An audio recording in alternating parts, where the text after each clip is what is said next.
Assalamualaikum warahmatullahi wabarakatuh. Bertemu lagi dengan Ibu. Di pertemuan kita kali ini, Ibu akan membahas ataupun mengulang materi pembelajaran kita yang sudah Ibu berikan minggu-minggu yang lalu. Jadi sebelum memulai pembelajaran pada hari ini, alangkah baiknya kita berdoa menurut agama dan kepercayaan kita masing-masing terlebih dahulu. Berdoa dimulai.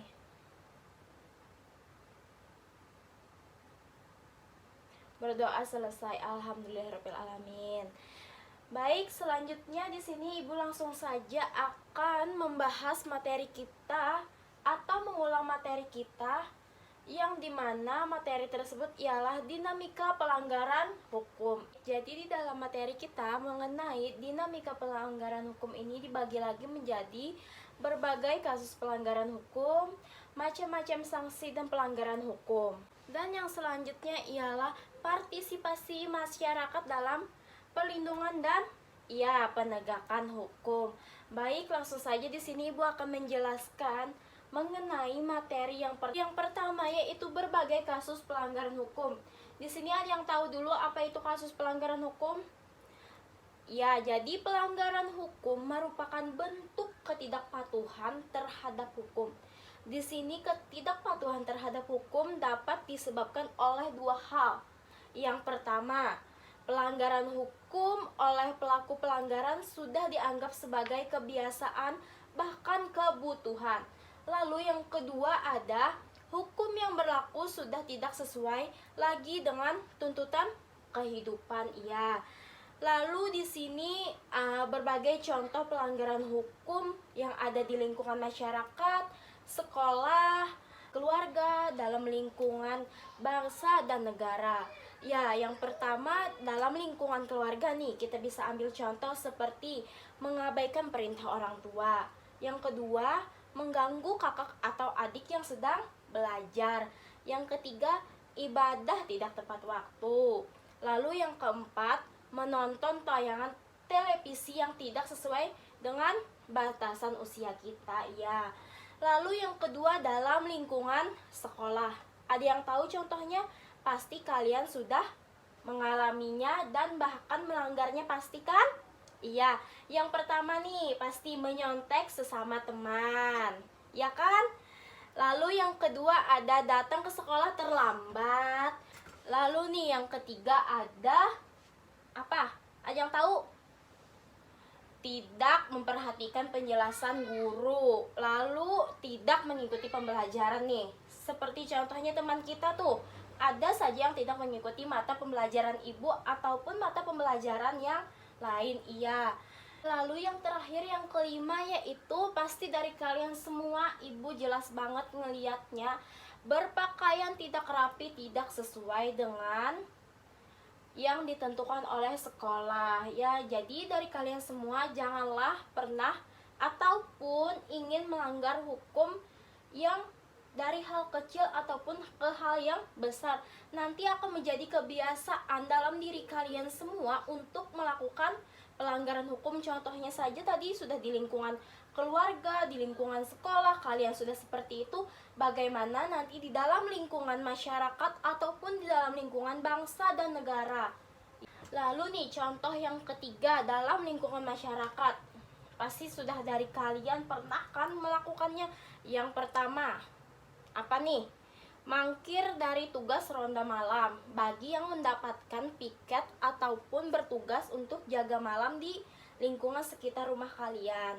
Lalu yang kedua, tidak mengikuti kerja bakti ataupun gotong royong dengan alasan yang tidak jelas. Lalu yang ketiga, main hakim sendiri. Jadi main hakim sendiri ini ialah ada seseorang ataupun mencuri, lalu kalian menghakiminya secara seadil-adilnya tanpa melaporkan pihak tersebut ke kantor polisi. Lalu mengonsumsi obat-obatan terlarang. Dari kalian pasti ada yang pernah kan? Lalu contohnya yang terakhir ada membuang sampah sembarangan. Ya kan dari kalian pasti pernah misalkan nih habis beli es ataupun minuman dingin, pasti ya kalian membuangnya dengan seenaknya saja di lingkungan masyarakat kalian ataupun dekat rumah tinggal kalian sendiri. Lalu di sini ada dalam lingkungan bangsa dan negara. Yang pertama nih, tidak memiliki KTP. Kan dari kalian pasti belum memiliki KTP. Lalu yang kedua, tidak memiliki SIM, tapi kalian semua bisa pakai motor, tapi kalian tidak memiliki SIM. Lalu tidak mematuhi rambu-rambu lalu lintas seperti ngebut-ngebutan ataupun melawan arus ataupun apalagi? Iya, melanggar lampu merah nih. Contohnya saja masih lampu merah diterobos aja kalian, itu bagaimana? Iya, jadi itu contohnya. Lalu yang keempat, melakukan tindak pidana pembunuhan. Nah, nih dari kalian semua janganlah seperti itu. Kalau kalian berantem sama teman-teman kalian, lebih baik diselesaikan, dibicarakan, jangan pakai kekerasan ataupun main hakim sendiri. Iya, tidak bagus itu. Lalu yang terakhir ada melakukan aksi teror terhadap alat-alat kelengkapan negara. Nah, baik dari yang sudah Ibu jelaskan tadi ataupun yang kita ulang materi tadi, adakah dulu yang ingin ditanyakan ataupun kurang paham dengan penjelasan Ibu? Bisa saja langsung tanyakan ke Ibu, jangan malu-malu ataupun sungkan untuk bertanya ya. Alhamdulillah baik, kalau tidak ada kita langsung saja memasuki materi yang kedua mengenai macam-macam sanksi dan pelanggaran hukum. Iya. Untuk mencegah terjadinya tindakan pelanggaran terhadap norma ataupun hukum, maka dibuatlah sanksi dalam setiap norma ataupun hukum tersebut. Jadi di sini hal tersebut mengandung pengertian sebagai berikut nih. Yang pertama nih, tegas. Ada yang tahu? Iya, jadi tegas itu berarti adanya ketentuan yang telah dibuat secara material. Misalnya nih contoh ya, dalam hukum pidana mengenai sanksi diatur dalam pasal 10 KUHP. Dalam pasal tersebut ditegaskan bahwa sanksi pidana berbentuk hukuman yang mencakup sebagai berikut. Yang pertama nih, hukuman pokok. Ada yang tahu yang terjadi apa di dalam hukuman pokok itu? Ya, hukuman mati. Contohnya saja nih dalam kasus pembunuhan, seseorang mendapatkan hukuman mati untuk timbal balik dari perbuatan ataupun aksi yang telah dilakukannya. Lalu yang kedua, hukuman penjara yang lebih atau hukuman seumur hidup dan hukuman sementara waktu setinggi-tingginya yaitu 20 tahun. Iya. Di sini misalkan nih kita terjerat ataupun orang lain terjerat kasus narkoba, jadi kita bisa mendapatkan hukuman seumur hidup ataupun hukuman sementara yang setinggi-tingginya tadi 20 tahun. Yang kedua nih ada hukuman tambahan yang terdiri atas yang pertama pencabutan hak-hak tertentu, yang kedua perampasan atau penyitaan barang-barang tertentu.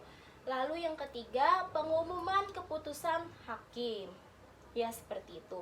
Lalu kita memasuki materi yang kedua mengenai nyata. Berarti adanya aturan yang secara material telah ditetapkan kadar hukum berdasarkan perbuatan yang dilanggarnya. Contohnya nih dalam pasal, ada yang tahu pasal berapa? 338 KUHP menyebutkan barang siapa sengaja merampas nyawa orang lain karena pembunuhan diancam dengan pidana penjara. Ada yang tahu berapa? Ya, paling lama yaitu 15 tahun. Sanksi hukum diberikan oleh negara melalui lembaga-lembaga peradilan, sedangkan sanksi sosial diberikan oleh masyarakat. Lalu kita memasuki materi kita yang ketiga, yang terakhir, yaitu partisipasi masyarakat dalam peradilan dan penegakan hukum. Ada yang tahu kada? Apa nih? Iya, jadi tingkat kepatuhan hukum yang diperlihatkan oleh seseorang warga negara secara langsung menunjukkan tingkat kesadaran hukum yang dimilikinya. Kepatuhan hukum mengandung arti bahwa seseorang memiliki kesadaran untuk, ada yang tahu apa? Yang pertama, ia memahami dan menggunakan peraturan perundang-undangan yang berlaku. Lalu yang kedua, memperhatikan tertib hukum yang ada serta menegakkan kepastian hukum. Adapun ciri-ciri seseorang yang berperilaku sesuai dengan hukum yang berlaku dapat dilihat dari perilaku yang diperbuatnya antara lain. Yang pertama, A. Disenangi oleh masyarakat pada umumnya. Yang kedua, tidak menimbulkan kerugian pada diri sendiri ataupun orang lain. Yang ketiga, tidak menyinggung perasaan orang lain. Yang keempat, menciptakan keselarasan. Yang kelima, mencerminkan sikap sadar hukum. Serta yang terakhir, mencerminkan kepatuhan terhadap hukum. Iya, bagus. Sampai di sini adakah dulu yang ingin ditanyakan kepada Ibu? Yang kurang jelas ataupun kurang mengerti dengan penjelasan ataupun contoh-contoh yang sudah Ibu berikan tadi, bisa saja acungkan tangannya, jangan malu-malu, jangan sungkan. Ada yang ingin ditanyakan? Ya, tidak ada. Alhamdulillah, berarti kalian sudah mengerti dan memahami. Ibu akan melanjutkan pembahasan materi kita, yaitu perilaku yang mencerminkan sikap patuh terhadap hukum harus kita tampilkan dalam kehidupan sehari-hari, baik di lingkungan keluarga, sekolah, masyarakat, bangsa maupun negara. Ya, di sini ada contoh yang mencerminkan kepatuhan terhadap hukum yang berlaku dalam kehidupan di lingkungan keluarga nih.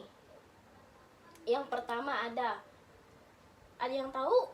Ya, mematuhi perintah orang tua, ibadah tepat waktu, menghormati anggota keluarga yang lain seperti ayah, ibu, kakek, adik, dan paman. Yang keempat, yang terakhir, melaksanakan aturan yang dibuat ataupun disepakati dengan keluarga. Baik, selanjutnya yang kedua, dalam kehidupan di lingkungan sekolah, diantaranya ada yang tahu nggak? Yang pertama nih, menghormati kepala sekolah, guru, dan karyawan lainnya. Yang kedua, memakai pakaian seragam yang telah ditentukan oleh peraturan sekolah. Yang ketiga, tidak menyontek ketika mengerjakan soal-soal ulangan, tugas, ataupun yang lainnya. Lalu yang keempat, memperhatikan penjelasan guru. Yang kelima, mengikuti pembelajaran sesuai dengan jadwal yang berlaku. Baik, sampai di sini ada dulu yang ingin ditanyakan sebelum kita lanjut?